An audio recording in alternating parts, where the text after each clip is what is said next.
सैंधववासी सूती एवं ऊनी वस्त्रों का प्रयोग करते थे। मनोरंजन के लिए सैंधववासी मछली पकड़ना, शिकार करना, पशुओं को आपस में लड़ाना, चौपड़ और पासा खेलना आदि साधनों का प्रयोग करते थे। सिंधु सभ्यता के लोग काले रंग से डिजाइन किए हुए लाल मिट्टी के बर्तन बनाते थे। सिंधु घाटी के लोग तलवार से परिचित नहीं थे। कालीबंगा एकमात्र हड़प्पाकालीन स्थल था जिसका निचला शहर सामान्य लोगों के लिए रहने हेतु भी किले से घिरा हुआ था।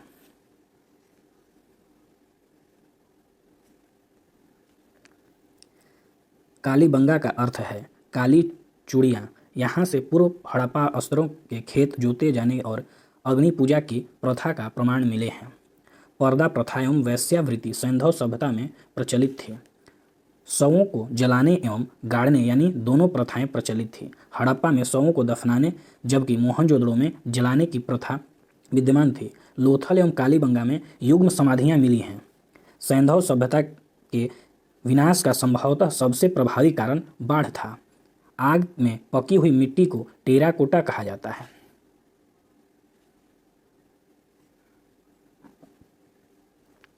वैदिक सभ्यता। वैदिक काल का विभाजन दो भागों में, पहला ऋग्वैदिक काल 1500 से 1000 ईसा पूर्व और दूसरा उत्तर वैदिक काल 1000 ईसा पूर्व से 600 ईसा पूर्व में किया गया है। आर्य सर्वप्रथम पंजाब एवं अफगानिस्तान में बसे। मैकमुलर ने आर्यों का मूल निवास स्थान मध्य एशिया माना है। आर्य द्वारा निर्मित सभ्यता वैदिक सभ्यता कहलाई। यह ग्रामीण सभ्यता थी। आर्यों की भाषा संस्कृत थी। नोट: आर्य शब्द भाषा समूह को इंगित करता है।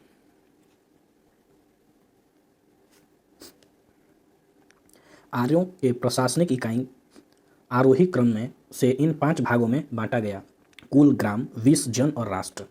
ग्राम के मुखिया को ग्रामीण, विष का प्रधान विषपति एवं जन के शासक को राजन कहते थे। राज्याधिकारियों में पुरोहित एवं सेनानी प्रमुख थे। वशिष्ठ रूढ़िवादी एवं विश्वामित्र उदारवादी पुरोहित थे। सूत रथकारक व कम्मादिनी नामक अधिकारी रत्निक कहे जाते थे। इनकी संख्या राजा सहित करीब 12 हुआ करती थी। दिशा उत्तर वैदिक काल राजा का नाम, पूर्व प्राची सम्राट, पश्चिम प्रतीचि स्वराष्ट्र, उत्तर उदीची विराट, मध्य राजा, दक्षिण भोज। पूरण दुर्गापति एवं अस्पश्य जनता के गतिविधियों को देखने वाला गुप्तचर होते थे।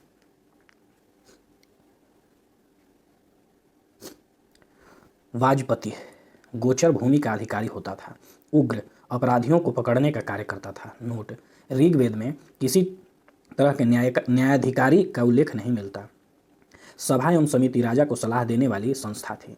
सभा श्रेष्ठ एवं संभ्रांत लोगों की संस्था थी, जबकि समिति सामान्य जनता का प्रतिनिधित्व करती थी। इसके अध्यक्ष को ईशान कहा जाता था। स्त्रियां सभा में एवं समिति में भाग ले सकती थीं। युद्ध में कबीलों का नेतृत्व राजा करता था। युद्ध के लिए गविष्टि शब्द का प्रयोग किया गया है, जिसका अर्थ है गायों की खोज।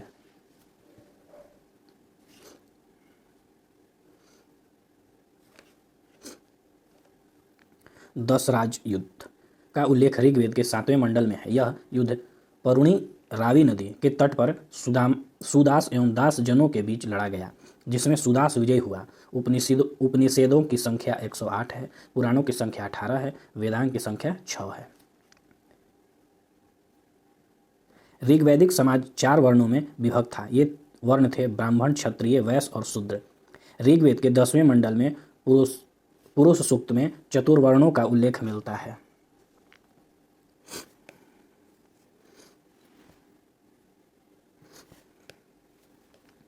इसमें कहा गया है कि ब्राह्मण परम पुरुष के मुख से, क्षत्रिय उनकी भुजाओं से, वैश्य उनकी जंघाओं से एवं शूद्र उनके पैरों से उत्पन्न हुए हैं।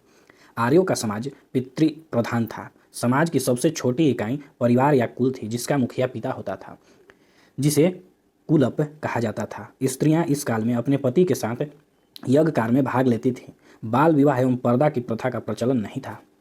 विधवा अपने मृतक पति के छोटे भाई देवर से विवाह कर सकती थी। स्त्रियां शिक्षा ग्रहण करती थीं। ऋग्वेद में लोपामुद्रा, घोषा, सिक्ता, अपाला एवं विश्वास जैसी विदुषी स्त्रियों का वर्णन है। गार्गी ने ज्ञानवल्लभ को वाद विवाद की चुनौती दी थी।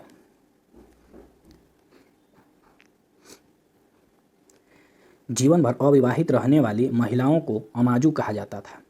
जीविकोपार्जन के लिए वेद वेदांग पढ़ाने वाला अध्यापक अध्यापक कहलाता था।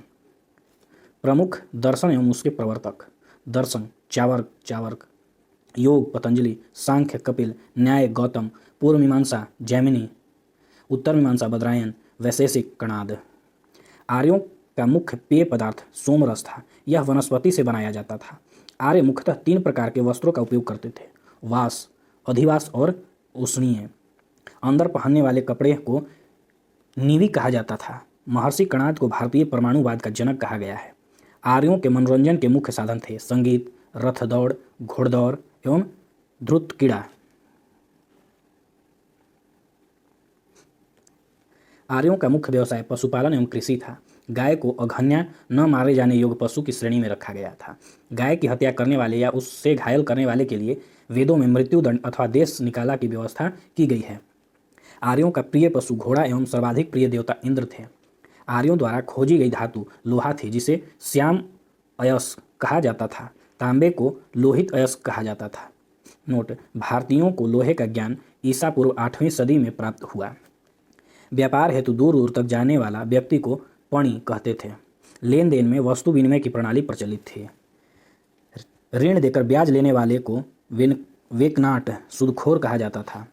मनुष्य एवं देवता के बीच मध्यस्थता की भूमिका निभाने वाले देवता के रूप में अग्नि की पूजा की जाती थी। ऋग्वेद में उल्लेखनीय नदियों में सरस्वती सबसे पवित्र नदी मानी जाती थी। ऋग्वेद में गंगा का 1 बार और यमुना का उल्लेख 3 बार हुआ है। इसमें सिंधु नदी का उल्लेख सर्वाधिक बार हुआ है। उत्तर वैदिक काल में इंद्र के स्थान पर प्रजापति सर्वाधिक प्रिय देवता हो गए थे। विष्णु के 3 पगों की कल्पना का विकास उत्तर वैदिक काल में ही हुआ। उत्तर वैदिक काल में राजा के राज्याभिषेक के समय राजस्व यज्ञ का अनुष्ठान किया जाता था। उत्तर वैदिक काल में स्वर्ण व्यवसाय की बजाय जन्म के आधार पर निर्धारित होने लगे थे। ऋग्वैदिक कालीन नदियाँ: प्राचीन नाम और आधुनिक नाम: कुभ्र, कुर्म, कुभा, काबुल, तिस्ता, झेलम, विस्ता, झेलम, आस्किनी, चिनाब, परुणी, रावी, सतुद्री, सतलज, विपाशा, ब्यास, सदानीर, गंडक, दृश, धत्ती, घाघर, गोमती, गोमल, सुवस्तु, स्वास्त। ऋग्वैदिक कालीन देवता संबंध है: इंद्र युद्ध का नेता एवं वर्षा का देवता, अग्नि देवता एवं मनुष्य के बीच मध्यस्थ, वरुण पृथ्वी एवं सूर्य के निर्माता, समुद्र का देवता विश्व के नियामक एवं शासक, सत्य का प्रतीक, वस्तु ऋतु परिवर्तन एवं दिन रात का कर्ता, घो आकाश का देवता सबसे प्राचीन, सोम वनस्पति देवता, उषा प्रगति एवं उत्थान देवता, अश्विनी विस्पत्तियों को हराने वाला देवता, पूषण पशुओं का देवता, विष्णु विश्व के संरक्षक एवं पालनकर्ता, मरुति आंधी तूफान के देवता। उत्तर वैदिक काल में हल को सिरा व हल रेखा को सीता कहा जाता था।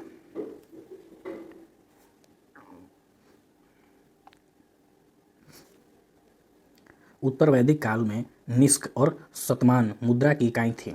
सिक्कों के चलन का प्रयोग का कोई प्रमाण नहीं मिलता।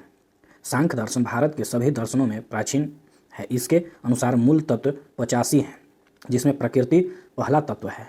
सत्यमेव जयते मंडूक उपनिषद से लिया गया है। इसी उपनिषद में यज्ञ की तुलना फूटी नाव से की गई है।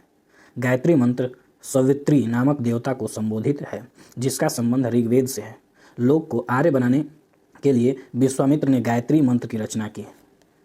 श्रद्धा की प्रथा पहल दत्तात्रेय ऋषि के बेटे निमि ने शुरू की। उत्तर वैदिक काल में कौशाम्बी नगर में प्रथम बार पक्की ईंटों का प्रयोग किया गया है। महाकाव्य 2 हैं, महाभारत एवं रामायण। महाभारत का पुराना नाम जय संहिता है। यह विश्व की सबसे बड़ा महाकाव्य है। गोत्र नाम संस्था का जन्म उत्तर वैदिक काल में हुआ।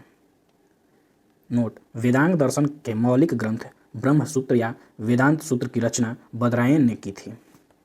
महाजनपदों का उदय: बुद्ध के जन्म के 6वीं शताब्दी ईसा पूर्व में भारतवर्ष में 16 जनपदों में बटा हुआ था। इसकी जानकारी हमें बौद्ध ग्रंथ अंगुत्तर निकाय से मिलती है।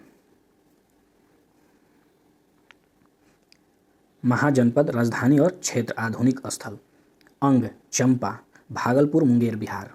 मगध, गिरिव्रज, राजगृह, पटना, गया, बिहार।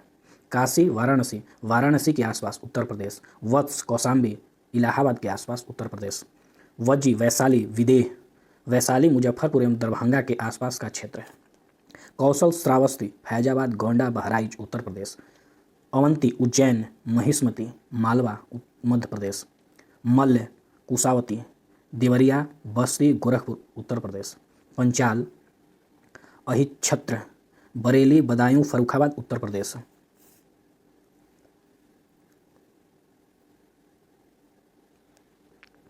चेदी, शक्तिमती, बुंदेलखंड, उत्तर प्रदेश। कुरु, इंद्रप्रस्थ, आधुनिक दिल्ली, मेरठ एवं हरियाणा के कुछ क्षेत्र। मत्स्य, विराटनगर, जयपुर, अलवर, भरतपुर, राजस्थान के आसपास का क्षेत्र। कंबोज, हाट, राजौरी एवं हजारा का क्षेत्र।